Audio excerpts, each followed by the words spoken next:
là để con người trò chuyện mật thiết với Thượng Đế. Thế nhưng con người lại gọi Thượng Đế rằng: ông trời ơi, nếu có ông trời thì cứu con với.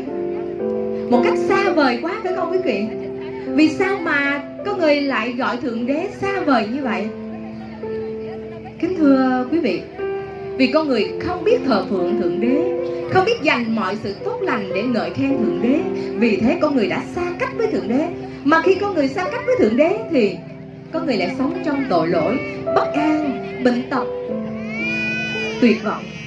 Kính thưa quý vị, mặc dù con người rất cần Thượng Đế, vẫn biết gọi ông trời ơi, vẫn biết gọi là chỉ có trời mới cứu, thế nhưng rất là xa vời. Và con người đã bất lực khi muốn đến gần Thượng Đế. Con người không thể, bởi vì cớ tội lỗi. Kính thưa quý vị, vì như vậy mà Thượng Đế, vì yêu thương con người của chúng ta, Thượng Đế đã từ trời đã đến với thế giới này. Và Chúa Giêsu là đấng từ trời đến. Ngài đã giáng sinh cách đây hơn 2000 năm. Và để chứng minh Ngài là Đức Chúa Trời từ trời đến, thì sự giáng sinh của Chúa Giêsu đã chia đôi dòng lịch sử của nhân loại. Tất cả những ai đã có học thì chúng ta biết rằng trước công nguyên và sau công nguyên, tức là trước Chúa và sau Chúa. Tại sao khi Chúa Giêsu giáng sinh là ngày tháng năm sinh mà chúng ta đang sử dụng đây quý vị? Điều đó để chứng minh Ngài là đấng từ trời đến. Và sự giáng sinh của Chúa Giêsu không chỉ một khu vực, một quốc gia biết đến, mà là ngày hôm nay cả thế giới đều biết đến. Không chỉ một ngày nữa mà ngày hôm nay đã là một mùa Giáng sinh. Cho nên đầu tháng 12 thì chúng ta đã thấy khắp nơi trên thế giới đã tưng bừng trang hoàng, rất là đẹp mắt, để chúng ta thấy một không khí Giáng sinh thật là tốt lành. Thưa quý vị, bây giờ thì xin mời quý vị cùng nghe một bài hát được mang tên Giáng sinh xưa và nay do Gia Tân trình bày.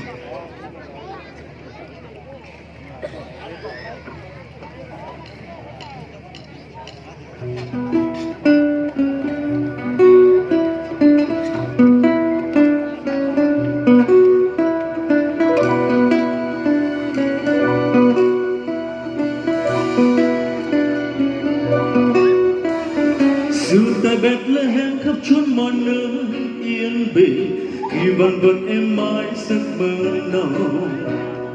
Ngoài đồng người một thương thương cánh bay chiến mệt nhoài, trời về khuya đầy buồn giá. Trên trời cao thiên sứ với muôn hào thoáng sáng ngời, bằng lên truyền cho kẻ mù đầu. Khi một vị vua thánh giáng sinh ở nơi hang lửa, nào kịp đến tôn thờ. Loan tiếng vui tất khắp chốn, đây là một tin mừng lớn cho muôn dân. Chúa đã hạ sinh, kia một hài nhi hiện đang ngập trong máu. Vội vã mau chạy đến xem, thời Chúa chân thành sắc son, lòng sáng danh Ngài chí tôn. Ngợi ca con ơi, vì anh con trời giáng sinh, tại chốn đê hèn tối tăm, Ngài đến đây vì thế nhân. Chúa vui hạ sinh, tiếng ca vang lừng.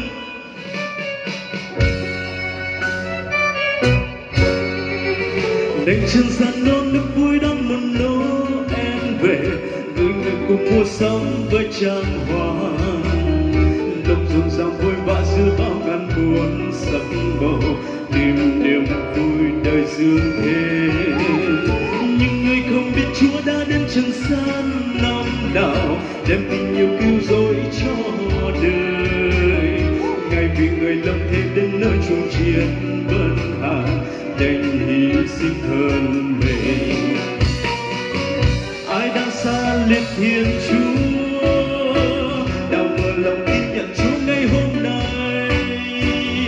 Chính đêm đầy đầy, trọn đời từng ca ngợi khen tình yêu Chúa. Đời sống sẽ được đổi thay, truyền bá tin mừng khắp nơi về Chúa Giêsu giáng sinh. Tình yêu vô đối, lòng sẽ chẳng hề đổi thay, nguyện mãi theo Ngài tin Chúa, tình Chúa cao vời biển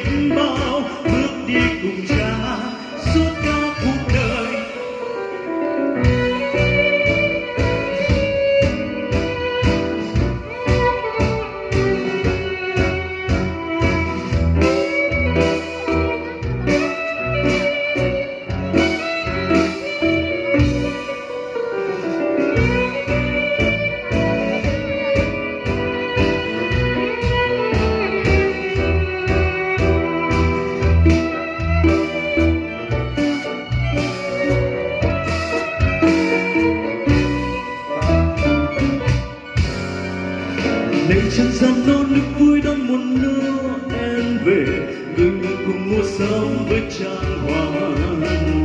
Lòng rộn ràng vội vã giữa bao ngàn buồn sắc màu, tìm niềm vui đời xưa thế. Nhưng người không biết Chúa đã đến trần gian năm nào, đem tình yêu cứu rỗi cho đời. Ngài vì người lâm thế đến nơi chung chiến bần hàng, đành hy sinh thân mình. Ai đã xa liệt Thiên Chúa, nào mở lòng tin nhận Chúa ngày hôm nay. Chính đêm này đây, trọn đời tù ca ngợi khen tình yêu Chúa, đời sống sẽ được đổi thay. Truyền bá tin mừng khắp nơi về Chúa Giêsu Giáng sinh. Tình yêu vô đối, lòng sẽ chẳng hề đổi thay. Nguyện mãi theo Ngài tin chung, tình Chúa cao vời biết bao. Bước đi cùng Cha, đời sống sẽ được đổi thay. Truyền bá tin mừng khắp nơi về Chúa Giêsu Giáng sinh.